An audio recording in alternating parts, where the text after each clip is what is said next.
Secret Santa. கட்டு மற்றும் சிங்கி சோஃபால உட்கார்ந்து ஜாலியா பாப்கார்ன் சாப்பிட்டுட்டு இருப்பாங்க. அதுக்கப்புறம் டிவிய பாத்துக்கிட்டு இருப்பாங்க. டோர் பெல் அடிக்குது. யாருன்னு பார்த்தா அவங்க ஃப்ரெண்ட்ஸ் குட்டி, ஹரி மற்றும் பண்டி வராங்க. கட்டு சிங்கி, கிறிஸ்மஸ் வரப்போகுது. இந்த வாட்டி நாம ஏதாவது புதுசா எக்ஸைட்டிங்கா இது வரைக்கும் பண்ணாதது பண்ணணும். பிளானிங் அப்பதான் ஆரம்பிக்குது. அதுக்குள்ள அவங்களுக்கு இன்னொரு சத்தம் கேக்குது. வீட்ல யாராச்சும் இருக்கீங்களா? இது ஏதோ நமக்கு தெரிஞ்ச மாதிரியே இருக்கு. வேற யாரு? இது மாண்டி தான். இவனுக்கு மட்டும் நம்ம இங்க இருக்கிறது எப்படிதான் தெரிஞ்சிருப்போதுன்னு தெரியல. ஆண்டி, அம்மா உங்களுக்காக இந்த ஊறுகாய் கொடுத்தாங்க. ஓஹோ, தேங்க்யூ மகனே. வா வா, நீயும் பசங்களோட உட்காரு, சரியா? மம்மி உள்ள போயிடுறாங்க. அதுக்கப்புறம் மோன்டி எல்லார் கூடயும் வந்து பிளானிங்ல அவனும் ஜாயின் ஆயிடுறான். இப்போ இந்த பிளான்ல நான் கூட உங்க கூட இருப்பேன், புரியுதா? ஆஹா, கண்டிப்பா. நீயே இல்லனா அப்புறம் எங்க கதி என்ன? அப்புறம் பசங்க எல்லாருமே உட்கார்ந்து பிளான் பண்ண ஆரம்பிக்கிறாங்க. அதுக்கப்புறமா அவங்க யோசிக்கிறாங்க. கைஸ், ஒரு நல்ல ஐடியா இருக்கு. இந்த வாட்டி நாம சீக்ரெட் சாண்டா விளையாடலாமா? சீக்ரெட் சாண்டாவா? அப்படின்னா என்ன? எக்ஸ்பிளைன் பண்ணலாம்ல. இங்க பாருங்க, எல்லாருமே ஒரு சீட்டு பண்ணலாம். எல்லா சீட்ல ஒருத்தரோட பேர் இருக்கும். அதுக்கப்புறம் எல்லாருமே ஒரு சீட்டை எடுத்து யார் பேர் யாருக்கெல்லாம் வந்திருக்கோ அவங்களுக்காக நம்ம ஒரு ஸ்பெஷல் கிஃப்ட் கொடுத்தாகணும். இந்த கேம்ல ஒரு இம்பார்ட்டன்ட் ரூல் கூட இருக்கு. யாருக்குமே தெரியக்கூடாது யாரோட பேரு யாருக்கு வந்திருக்குன்னு. ஓஹோ, மிஸ்ட்ரி கேமா? இது செம்மையா இருக்க போகுது. நான் பேரு கேள்விப்பட்டே சந்தோஷமாயிட்டேன். ஐடியா செம்மையா இருக்கு. சிங்கி ஒரு பெரிய கிளாஸ் ஜார கொண்டு வரா. சரி, உங்க எல்லார் பேரையும் எழுதி ஒரு பேப்பர்ல இந்த ஒரு புல்ல போட்டிருக்கேன். இப்போ என்ன பண்ணுங்க, எல்லாரும் ஒன்னு பிக் பண்ணுங்க. ஆனா ஞாபகம் வச்சுக்கோங்க, இது யாருக்குமே காட்டக்கூடாது. எல்லா பசங்களும் ஒரு சிட்டை ஓபன் பண்ணி பாக்குறாங்க. எல்லாரையும் ஒவ்வொருத்தரை பாத்துக்கிட்டு ஒரு சீக்ரெட் ஸ்மைல கொடுத்துக்கறாங்க. இப்பதான் நிஜமான ஆட்டமே இருக்கு. ஏன்னா அந்த சிட்ஸ் ஓபன் பண்ணி பாக்கும்போது எல்லார் பசங்களோட மைண்ட்ல எக்ஸைட்மெண்ட், டென்ஷன் அப்படி எல்லாமே ஓடிட்டு இருந்தது. கட்டோட சிட்ல எழுதிருந்த பேரை பார்த்து அவன் ரொம்ப யோசிக்கிறான். என்னடா இவன் பேரு வந்திருக்கு, யாருக்கு என்ன கிஃப்ட் கொடுக்கறது அப்படின்னு பசங்க எல்லாருமே யோசிச்சுக்கிட்டு இருப்பாங்க.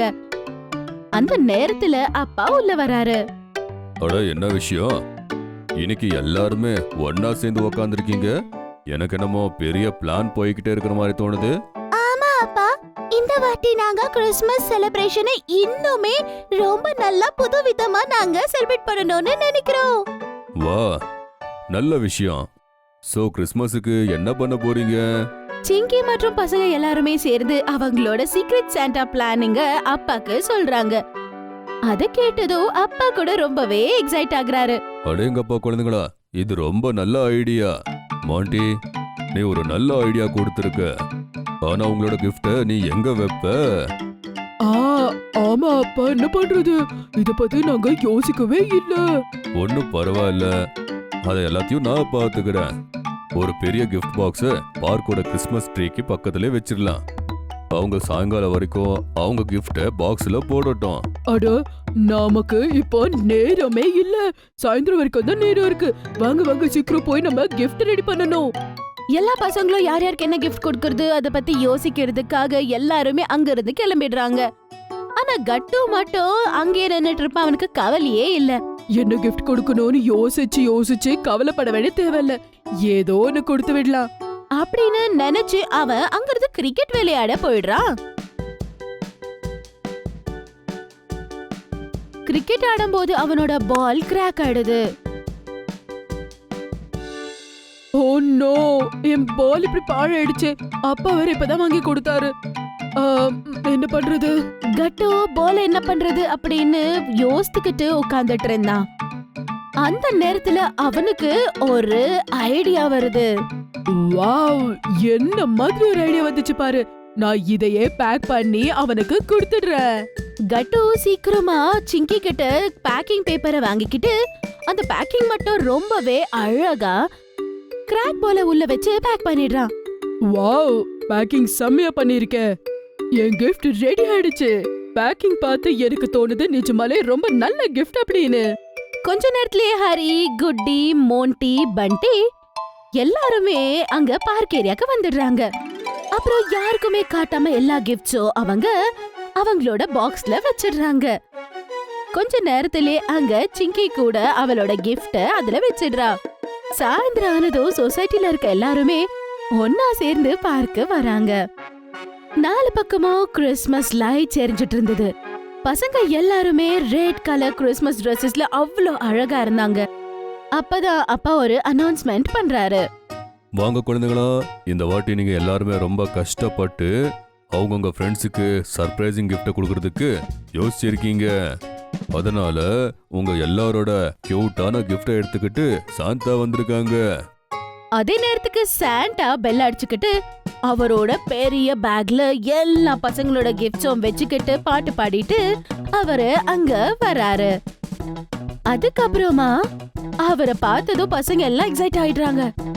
ஹலோ குழந்தைங்களா, merry Christmas to all of you. உங்க எல்லாருக்கும் உங்க gift என்னவா இருக்கும்னு ரொம்ப கியூரியஸா இருக்குல்ல? சரி வாங்க, உங்க எல்லாரோட கியூரியாசிட்டிய உடைக்க எல்லாருக்குமே நான் கிஃப்ட கொடுக்க போறேன். முதல் gift அன்பான குட்டிக்கு. குட்டி ரொம்பவே எக்ஸைட் ஆகி சாண்டா அங்கிள் கிட்ட போறா. அதுக்கப்புறமா அவரு கொடுத்த அந்த கிஃப்ட அவ வாங்கிக்கிறா. அந்த கிஃப்ட வாங்கி ரொம்ப சந்தோஷப்படுறா. ஓபன் பண்ணி பார்த்ததும் அதுல ரொம்ப அழகா பார்பி டால்ஸ் இருந்தது. அத பார்த்து அவ ரொம்பவே சந்தோஷமா ஆயிடுறா. இன்னொரு கிஃப்ட் பண்டிக்காக. பண்டி அவனோட கிஃப்ட் ஓபன் பண்ணி பார்க்கறா. அதுல அவனுக்கு பிடிச்ச மாதிரியே டிராயிங் புக் இருந்தது. அப்புறம் ஆயில் பெயிண்ட் செட்டும் இருந்தது. அதுக்கப்புறம் ஹரிக்கும் கொடுக்கறாரு. ஹரிக்கு இருந்தது காமிக் புக். அத பார்த்து அவனுக்கு சந்தோஷமா இருந்தது. அதுக்கப்புறம் இப்ப வரா சிங்கி. அப்புறம் சிங்கி அவளோட கிஃப்ட் பார்த்தா அது அழகான bracelet. Thank you, my secret Santa. This gift is so beautiful.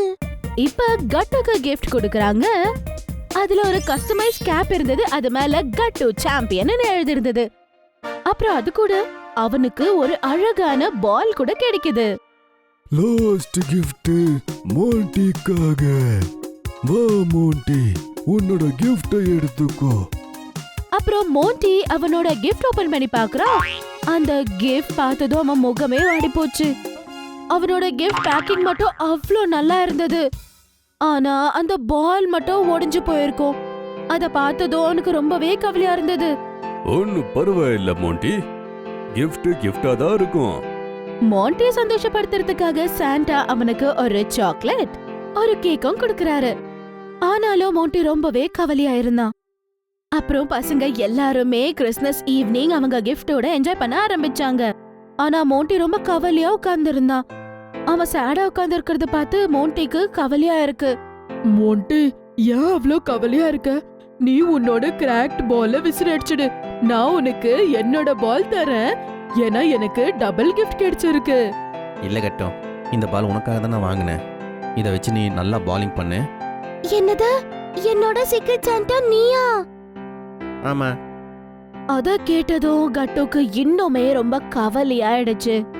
மோண்டி எனக்கு எவ்ளோ நல்ல கிஃப்ட் கொடுத்திருக்கான். ஆனா நான் அவனுக்கு எதுவுமே கொடுக்கல அப்படின்னு யோசிச்சு அவன் மறுநாள் டிசைட் பண்ணி அவனோட புது பேட்டை அவனுக்கு கொடுக்கணும்னு நினைக்கிறான். அதுக்கப்புறம் அவன் அந்த பேட்டை கொண்டு போய் அவன் மோண்டிக்கு அந்த கிஃப்ட கொடுக்கறான். Hi, I am sorry Monty. நான் தான் உன்னோட சீக்ரெட் சாண்டா.